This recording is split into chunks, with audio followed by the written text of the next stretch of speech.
जो मुसीबत के टाइम खड़ा हो आपके साथ वही आपका दोस्त। और जो अच्छे टाइम में कहे कि मैं आपका दोस्त हूं, आपका ऐसा करूंगा वैसा करूंगा, नहीं साहब।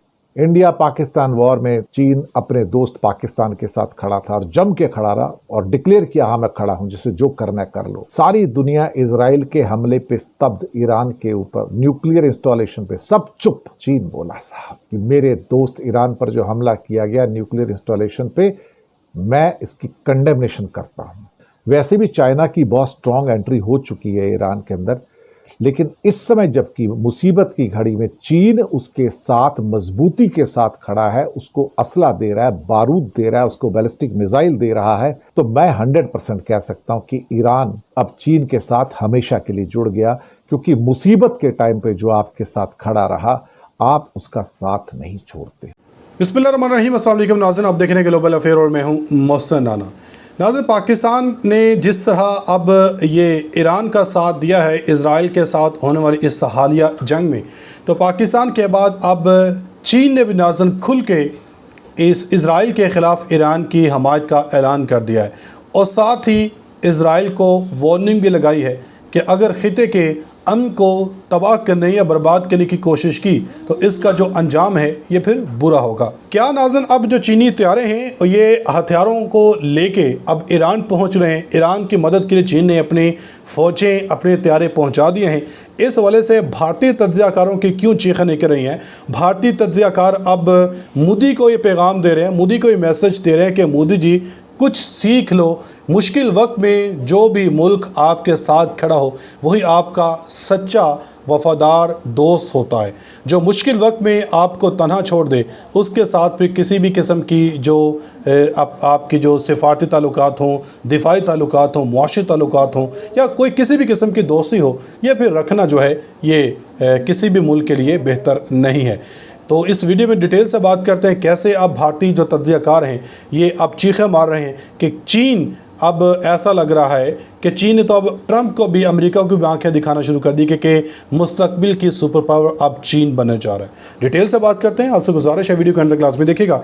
अगर आप लोगों ने अभी तक हमारे इस यूट्यूब चैनल को सब्सक्राइब नहीं किया तो सब्सक्राइब लाजमी कर दें, साथ में बेल आइकन को दबा दें ताकि हर नई नई वीडियो आप तक आसानी से पहुँचती रहे। नाज़रीन, आप सबसे पहले ज़रा ये भारतीय तज्ज़ियाकार की गुफ्तगू सुनें। ये ईरान और इज़राइल के दरमियान होने वाली जो हालिया कशीदगी है, इस जंग में किस तरह चीन ने इज़राइल को धमकी लगाई है और ईरान की खुल के मदद की है और ईरान को इन्होंने अपने जो तैयारे हैं, अपने जो हथियार हैं, ये पहुंचाने का ऐलान किया, बल्कि पहुंचा दिए हैं। फिर जो दीगर खबरें इन पर बात करेंगे। जो मुसीबत के टाइम खड़ा हो आपके साथ वही आपका दोस्त। और जो अच्छे टाइम में कहे कि मैं आपका दोस्त हूं, आपका ऐसा करूंगा वैसा करूंगा, नहीं साहब। ईरान को दुनिया में एक सबसे बड़ा दोस्त मिल गया साहब, सबसे बड़ा दोस्त, नाम है चीन। मुसीबत के टाइम पे जो आपके साथ खड़ा हो वही आपका दोस्त है साहब, दूसरा कोई नहीं। इंडिया पाकिस्तान वॉर में चीन अपने दोस्त पाकिस्तान के साथ खड़ा था और जम के खड़ा रहा और डिक्लेयर किया, हाँ मैं खड़ा हूं, जिसे जो करना है कर लो। इंडिया के मुंह से तो शब्द भी नहीं निकला है चीन के खिलाफ, क्या करेगा। सारी दुनिया इजराइल के हमले पे स्तब्ध, ईरान के ऊपर न्यूक्लियर इंस्टॉलेशन पे सब चुप। रेड लाइन क्रॉस की इजराइल ने, तब भी सारे चुप। चीन बोला साहब कि मेरे दोस्त ईरान पर जो हमला किया गया न्यूक्लियर इंस्टॉलेशन पे, मैं इसकी कंडेमनेशन करता हूं। और एससीओ से भी कंडेमनेशन निकलवा दी उसकी, शंघाई कोऑपरेशन ऑर्गेनाइजेशन से भी, जिसको इंडिया देख के तिल मिलाया एक्चुअली। और साथ में कहा कि हम ईरान के ऊपर हुए हमले को सॉवरेनिटी का उल्लंघन मानते हैं और टेरिटोरियल इंटेग्रिटी का उल्लंघन मानते हैं। और जो इजराइल ने अटैक किया, हीनस क्राइम है ये मानवता के, कि आप न्यूक्लियर इंस्टॉलेशन को अटैक करते हैं, लेकिन इंडिया वो हिम्मत नहीं पैदा कर पाया। क्या है ना, पीठ में रीढ़ की हड्डी भी तो होनी चाहिए शब्द बोलने के लिए। और आज के बाद देखेंगे, जब ये जंग खत्म हो जाएगी कभी ना कभी, तो आज नहीं तो कल नहीं तो परसों, ईरान और इजराइल की जंग तो खत्म होगी। आप देखेंगे कि ईरान पूरी तरह से इजराइल अपना चीन की ओर मुड़ के चला जाएगा। मुझे कोई इसमें डाउट नहीं कि वो चाबहार पोर्ट जो इंडिया ने हजारों करोड़ की लागत से लगाया, वो भी उठा के चाइना को दे देगा, तू मैनेज कर इसको भाई, इंडिया के बस की कुछ नहीं, मैं इंडिया पे डिपेंड नहीं कर सकता। ये शायद होने भी जा रहा है, मैं आपको बताऊं।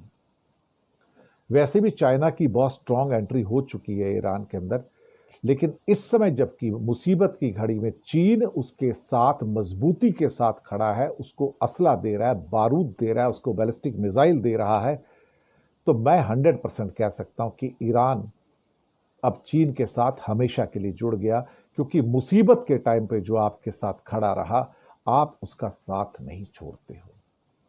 और ये जो नया त्रिकोण बना है रशिया का, चीन का और ईरान का, ये मुझे लगता है कि दुनिया का एक ऐसा मजबूत त्रिकोण बन गया जो ऊपर टॉप यूरेशिया से लेकर और नीचे एशिया तक, जहां पर एक किस्म से कहा जाए तो तेहरान के जो बंदरगाह हैं, तेहरान के जो ऑयल है, तेहरान की जो गैस है, उसको अब ओपनली चाइना यूज करेगा और शायद वहां से मिनरल्स भी लेगा और अपना गठबंधन चाइना के साथ मजबूत करेगा।